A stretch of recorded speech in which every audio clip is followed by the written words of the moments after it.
Hello everyone and welcome to this week's presentation of the Kelly Bryan Show. I'm Matthew Ruskan. With us this week is our special guest, Maggie Smith. Thank you both for joining us. Welcome. Coach, we're going to start off with you. A 4-3 win over Worcester this past weekend. First off, how's your heart doing? Better. Not as young as I used to be, so each one gets a little tougher, but if we can have that outcome, you know what, if we're the cardiac kids at this point, that's okay with me as long as we find the result. All right, well, talking at that game, you guys put up 4 goals, you had to like that, but gave up 3. What did you see there that you liked, what not so much? Well, we don't ever want to give up 3 goals, obviously. One of them, a handball that her arm was up above her head, so there's really not much you can do to complain about that one. It was just kind of bad luck. The ball happened to hit her arm. I mean, I guess on the good side, Alyssa's getting a lot of practice at PKs, which is the crazy thing. But, you know, if God forbid it happens again, I'm hoping she can save one. Let's hope we stop doing that. But, you know, I think really only one of their 3 goals, to be honest, was something that they really earned, and that was their second goal, which was a great shot that one time from the top of the 18 up in the corner. So if we can eliminate some of those things, free kick, the first one we just didn't challenge, it was a miscommunication between our goalkeeper and the field players. So if we can cut down on those and keep things in the run of play, that would make me a lot happier. And if they earn it, then, you know, we just have to keep doing what we're doing. You guys started out the season with a bit of a roller coaster ride there, you know, wins, losses, overtimes, etc. 3-0 now in the conference, though. Did you guys make any mental or just tactical adjustments going into those that have translated to those wins? I think just confidence. You know, we've started with so many young players and they got their feet wet, and we played some great teams out of conference, and even the ones we didn't win, the heartbreaker at Otterbein, I can't help but think that that really helped prepare us for these last 3 games to be in those situations and know how to keep battling and not get down on ourselves and just have that confidence to keep going. So we didn't really make any adjustments. It's just a matter of learning and applying those things, and our girls are doing a great job of figuring out what they have to do and not getting rattled. All right, well, jumping over to Maggie now. 4 goals on the season. 3 of them have come in the past 4 games, all of them against conference opponents.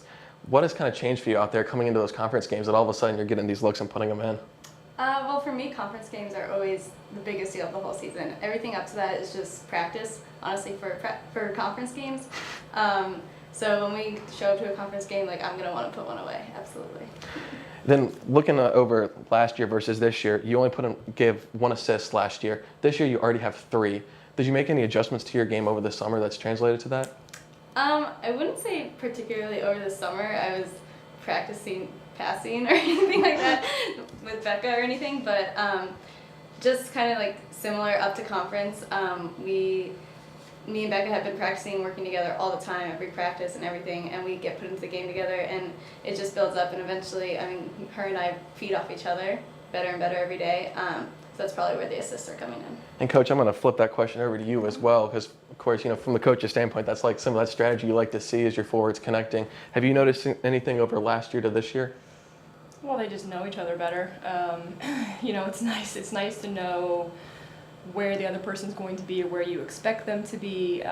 Still would like them to talk more and not assume that they know where the person's going, but, you know, some of that is, it's a good thing, I guess, to have that sense of what's happening around you.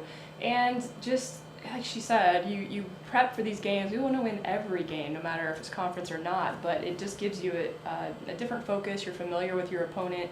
You have potential rivalries and things, and so it kind of gets you ready to go a little bit more than just, you know, a game in the beginning of the season. So if we could bottle that for the beginning of the season, I'd be okay with that too. But regardless, this experience of playing together. Well, you mentioned a rivalry game, and you got one coming up tomorrow at Denison, night game. Mm-hmm. What are you expecting out of that in games that are traditionally a little heated?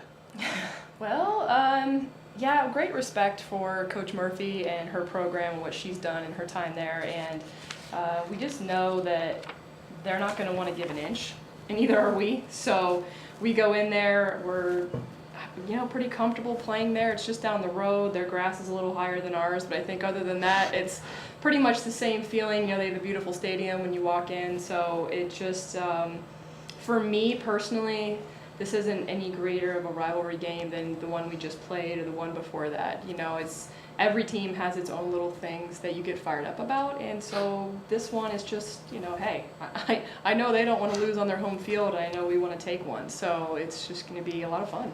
All right, well, now it's time to go out of bounds. We're going to start with Maggie for the first question. The Walking Dead premiered last night, and we wanted to know, if there was a zombie apocalypse, what 3 things would you need to survive? Oh wow. Okay. Well, I could go cheesy and say I need like a soccer ball and stuff like that. Okay, to survive, I would need a lot of food, Netflix, and a blanket. That's it. All right. Wow. Not even your phone, or well, your No. Netflix, I guess you'd Yeah. have to. Okay. My husband, because he could survive anywhere. He would get us through. Peanut butter M&Ms, again, crucial. And That's water. a reoccurring theme, is this peanut butter M&Ms. Yes, anybody who wants to send them over, go ahead. Yeah, it's water. I mean, you need that. You can go longer without food than you can water. So. Fair enough. All right, second question, Coach. We're starting with you here. The Dallas Cowboys are probably one of the most hated NFL teams and teams all around, but we wanted to know, for you, what is the most hated or despised team?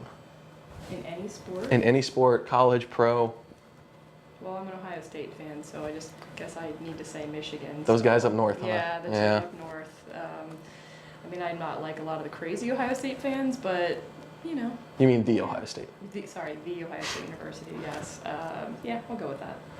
Maggie? Most hated team for me would have to be the Heat. Fair enough. Fair enough. As a diehard Cleveland fan, I can.